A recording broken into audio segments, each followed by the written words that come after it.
Hello, all you wonderful people out there, and welcome back to My Media Museum. Today, we're going to be looking at the Friday the 13th series, original DVD releases. This was a really fun series of films. I've seen them all more than once.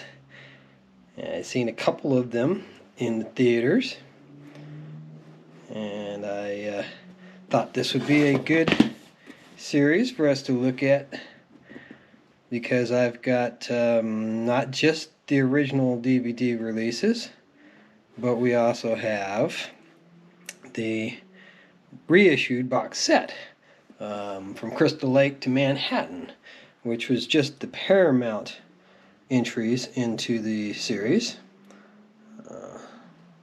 Whether you're aware or not, they started out on Paramount and did 8 films on Paramount before switching over to New Line Cinema for the rest of the films.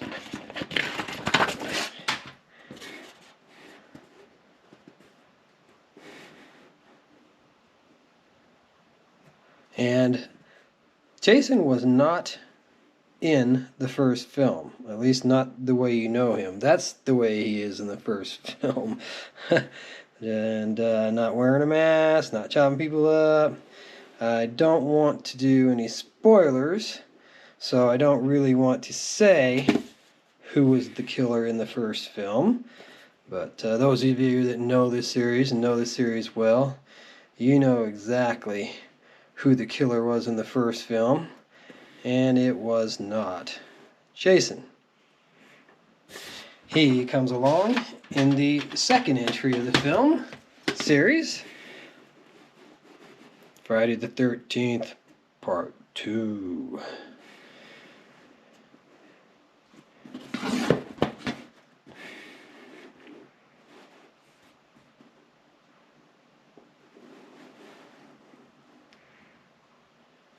And for those of you who have been following the channel and enjoying these videos, really appreciate the feedback. Appreciate the subscriptions I've received, and I definitely appreciate the thumbs ups that we've gotten.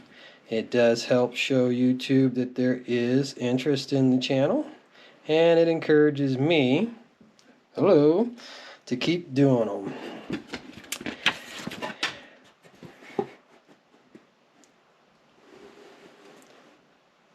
I can spend countless hours browsing my shelves, and that was the original idea for this channel, was just that I enjoy browsing through all of the shelves and looking at the physical media that we have, and I figured that if I enjoy it and some of my friends enjoy it, there's got to be other people out there that would enjoy it as well. And so that's why we're here. And this one's got a little advertisement in it. We'll look that over because that is the whole idea of this, is to look over anything that comes with the releases. There's not a lot in these. I kind of previewed looking through them, so there's not a lot of extra stuff in these, mostly just the chapter indexes.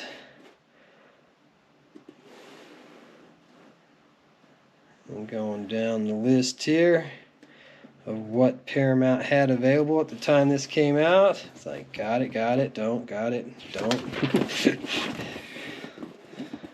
Definitely got all of them on this page.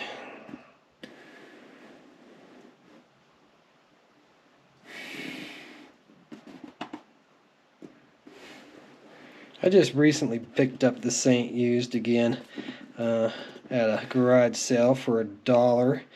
Figured it was worth the second chance because, having been a fan of the TV show, which was where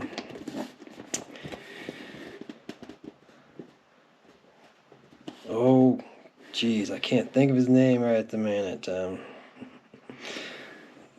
The guy who followed Sean Connery is James Bond. Come on, this is something I should know. Should just popped it right out. But you know how sometimes your brain just disconnects.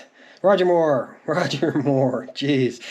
Yeah, that's what The Saint was where Roger Moore got his start, or at least where he spent a substantial amount of time before becoming Bond. I'm not going to go over this. This is just the mail-in and legalese. But yeah, I loved the TV show The Saint, and when the movie came out, I ran to the theaters to see it, and I remember being tremendously disappointed in it. So I didn't watch it ever again after having seen it in the theater. So, as I've discussed recently on some of the other videos, you know, you're in hindsight, or just changing attitudes over the years, you go back and give something a second chance, and sometimes you enjoy it more than you remember, sometimes less. It's interesting, the films that I've had fond memories of that I picked up and weren't as impressed with the second time around. But it can go both ways. And so recently I've been doing a lot of giving things a second chance, especially when you're picking them up cheap at a garage sale or an estate sale or wherever else you might be finding them. And I want to give that Saint another try and see if I like it.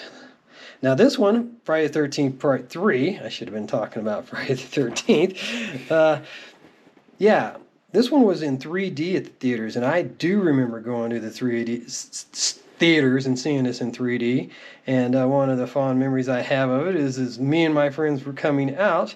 My sister and her date, who ended up years later being her husband, were going in. So that was kind of funny. And I still have those 3D glasses somewhere. I was looking for them this morning and couldn't find them, but I know that I still have them because I remember running across them one day. The 3D glasses in this case are different,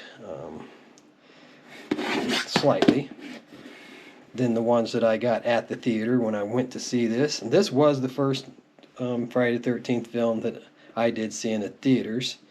I believe I saw the first and second one on HBO back in the day. We never had it in our house, but I had plenty of friends that did, so I did a lot of sleepovers and watching HBO. And kind of a plain disc there. It's not as shiny, so you don't get to see my smiling face.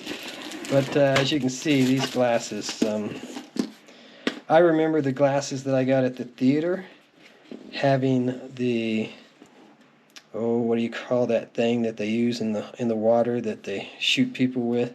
It had that along the side here, the rim here, because he uses that in the film. But these are still pretty neat, and it was fun reliving it in my home theater in 3D. And here we're up to the final chapter, which, you know, that's kind of a joke now, isn't it?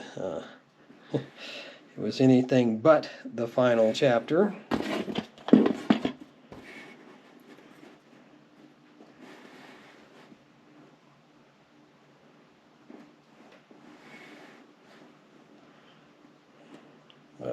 I remember seeing this one in the theaters as well.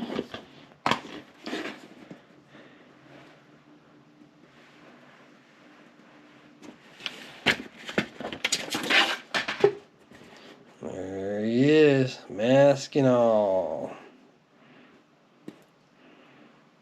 If I remember correctly, sometimes I don't, but if I'm remembering correctly, I do believe it was Part 3 where he got the hockey mask and started wearing a hockey mask.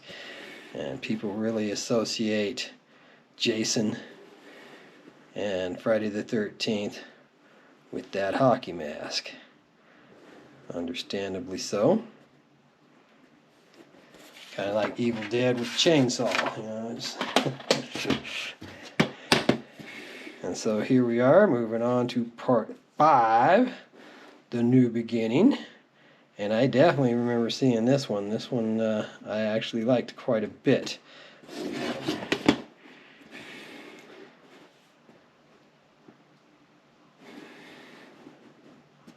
And I think this is the one that the girl had psychic powers, and Jason got a little bit of a surprise from her. Alright, now we got at least finally some artwork on the disc, rather than just being a shiny disc with some text on it.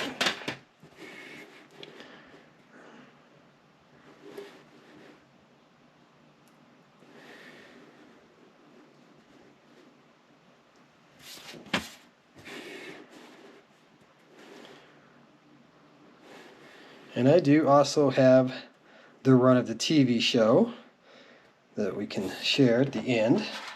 But there was no Jason in the TV show. The TV show was kind of disappointing for anybody that wanted to see Jason. It was kind of like Warehouse 13, if you ever watched that show, where they had artifacts that were possessed or would have some effect on the people that purchased them in some way. I think the premise for the show was that they inherit the store and they try to track down and retrieve